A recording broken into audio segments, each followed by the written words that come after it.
My brother's cruel prank on my girlfriend left her traumatized. And now my family expects me to break up with her for overreacting. Am I wrong for choosing her side? I know how the title sounds, but I could honestly use some outside perspective since anyone else I could ask is biased. This the situation. I have been dating my girlfriend, Lola, for about 2 years now, and overall things have been great. My brother Ian has always been pretty weird whenever she comes up, or is around. Ian and I are very close, talking to each other daily. But the conversation will usually change gears right as I start talking about anything Lola related. I thought maybe he was jealous of the time I was spending with her, or maybe a little crush on her. Still, whenever we'd get together, he'd make comments about our age gap, poke fun at me for simping, and joke about her sleep disorder. Ian's always enjoyed a good prank, either pranking or being pranked. He loves to laugh, and I genuinely believe that when he goes to prank people, he means it in a way to share the laughter. When he's trying to pull little pranks on Lola though, he does things that he figured out trigger her disorder, like making sudden loud sounds and jumping out to scare her. One time I caught him before he was going to do the shaving cream Brahim sleep bit, while she was taking a nap in the guest room. I warned him in more detail then that he shouldn't mess with her while she's sleeping, as interrupting her regulated cycles isn't good for her. And at the absolute best, she's the worst kind of cranky when she's woken up. Ian looked like he understood it, and I thought that was that. I threw an eye party a few days ago, and invited Ian and a bunch of mine and Lola's friends. Everyone was having a good time. My watch went off with the alarm that we set up for Lola to take a nap. She went off with a sleepy smile. I kept partying. A while later we all heard a scream, followed soon after by cussing and something breaking. I panicked as it was from my room where Lola was, and I ran through, nearly kicking the door down, to find she shoved someone down and was yelling at them. I looked to see who it was, and saw a spider mask that I unfortunately recognized as Ian's from years ago. I saw him scrambling to get away, but she only stopped when 3 of her friends pushed past me to pull her up and check her before she ultimately passed out in their arms. Ian scrambled off the floor, and ripped the mask off, revealing the work she'd managed to do in the time it took us to react. He started bawling, telling me that she was insane and abusive, and that he only wanted to make sure she wasn't going to sleep through the ball drop. At this point everyone started yelling. Ian looked terrified and kept repeating that she was crazy, and that I shouldn't be with someone who could do this to her boyfriend's brother. Some of my guys were yelling that if she did it to him, she could do it to me. All of her friends were screaming about how he should know to leave a sleeping girl alone and how it was creepy. Ian ended up calling our mom to tell him that Lola heard him, and she's furious. Lola's friends ended up carrying her out against my protests, and my friends were nearly split down the middle. I remember standing there while everyone argued while the ball dropped, my mother calling me for the 10th time, and Lola finally texting me that she needs space to think. Since then we've lightly texted.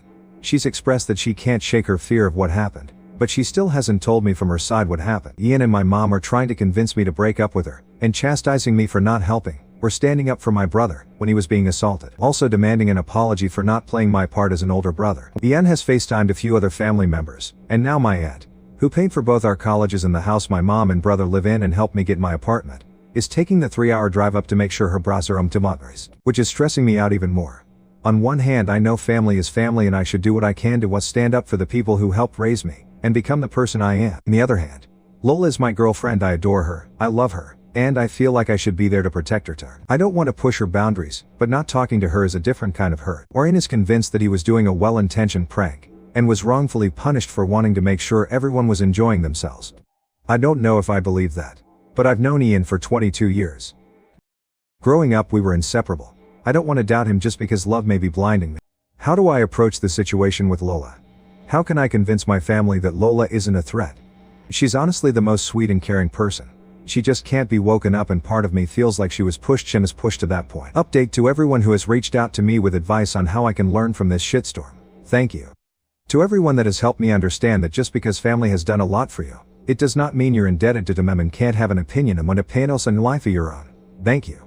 But to everyone that has reached out to me telling me that I'm such an idiot, I stink as a boyfriend, they hope Lola leaves me. They wish she beat both of us up. Thank you. This won't be a full update as a lot happened yesterday, and I frankly don't have time to get into every with police and packing to chill with. In short, while a lot of you advised I wait for Lola to tell me her side before I confront my family, they all came over to my apartment yesterday morning while I was writing out a lazum dabrdiavas questions for them.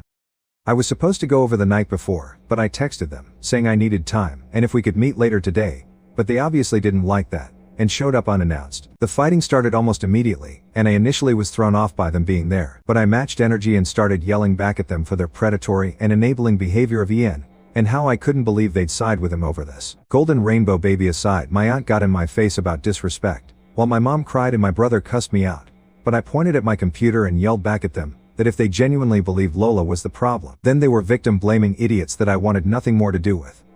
My mom kept crying, but I got my aunt's attention with the computer, and she got close to look at the screen. I was going through comments to write up all the questions, and after a minute she turned back to us. Really, my brother, and said, "What is this?" I explained Reddit, and that I'd posted for help. Ian then stopped comforting mom and pushed past me to get to the computer, asking what right I had sharing family business on the internet. My aunt stopped him and asked, "Why didn't you tell us you were alone with her? You never told me she was sleeping." To say all hell broke loose would be an understatement.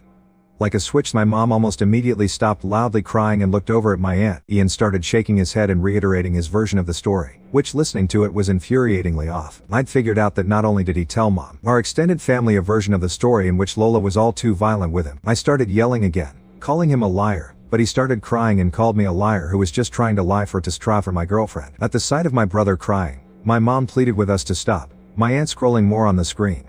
It felt like both a minute and forever that we were yelling in each other's faces about how the night went, how I felt he always used his tears to get his way, him yelling at me about how ungrateful I always was, etc. Unfortunately, I forgot where we were, and didn't keep the volume down at all, and some time later there was a knock at the door. I didn't know who it could be. Some dumb part hoped Lola, though I knew it wasn't. It was two officers, answering a noise complaint from one of the neighbors. Feeling stupid, I plainly explained that no one was hurt and we were having a heated argument, but that no one was in danger. I did let them look around and talk to my mom and brother, but my aunt spoke up when it looked like they were just going to give us a warning. "Actually, I think it's good that you're here. My nephew has something he'd like to report." She motioned to Ian, whose eyes looked between her and the officers quickly. My aunt still looked as angry when she first arrived, but she was glaring at Ian. "You know, hypothetically, if someone touches or hits you without permission or justified reason, that's something you can and should report. Is there anything you want to say?" There was silence, eyes moving to everyone around the room. My aunt didn't look encouraging in a report. It agreed that she was calling him out. I stared at him. His eyes were bulging. He looked as panicked as the other night when he was trying to get away from Lola. One of the officers asked if everything was all right, and like clockwork, Ian started bawling his eyes out. My mom asked him what was wrong. I told her she had to stop babysitting him. "He's been lying to you guys." My aunt asked him again if he had anything to report. "You were up in arms against this girl this morning. Where'd all that fire go? Did she hit you or not?" It took a while of us pushing him, but he finally admitted to the room that he didn't have anything to report, because he didn't feel like she'd be rightly prosecuted. His next story sounded closer to the one I knew, where he admitted to knowing Lola had gone to sleep, and wanted to scare her so she'd wake up.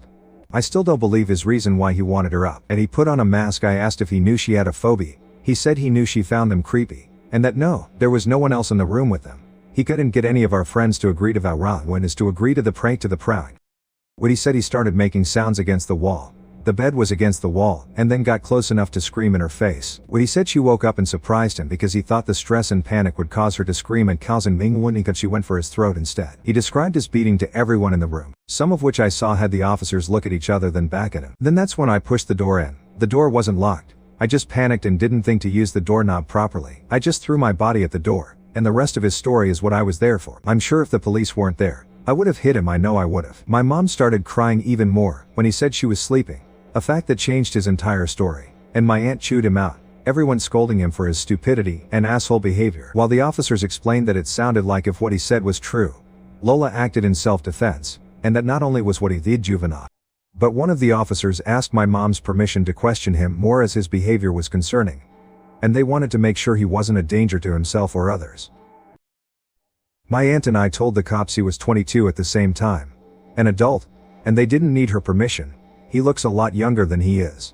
Upon hearing his age, one of the officers sat down with him and asked him to talk through his thought process, and the other officer explained to my mom and aunt that Lola could press charges given Ian's story. My aunt still looked pissed while my mom cried about being confused and over her baby. My mom literally looked at me and said she didn't understand how her baby could do this. I already knew I was deep in the bullshit of this family, but I realized that I couldn't grow in the earth that poisoned me, and I needed to get away if I was actually going to get it better and stay one to go. My mom kept fussing with my aunt and another uncle on the phone crying over the drama, while I texted a friend of mine who lives across the city if I could stay with it. I was feeling overwhelmed with all of them, and didn't want to be within a few minutes of the source of the problem. I also wanted to give myself space to think and understand with a clear head.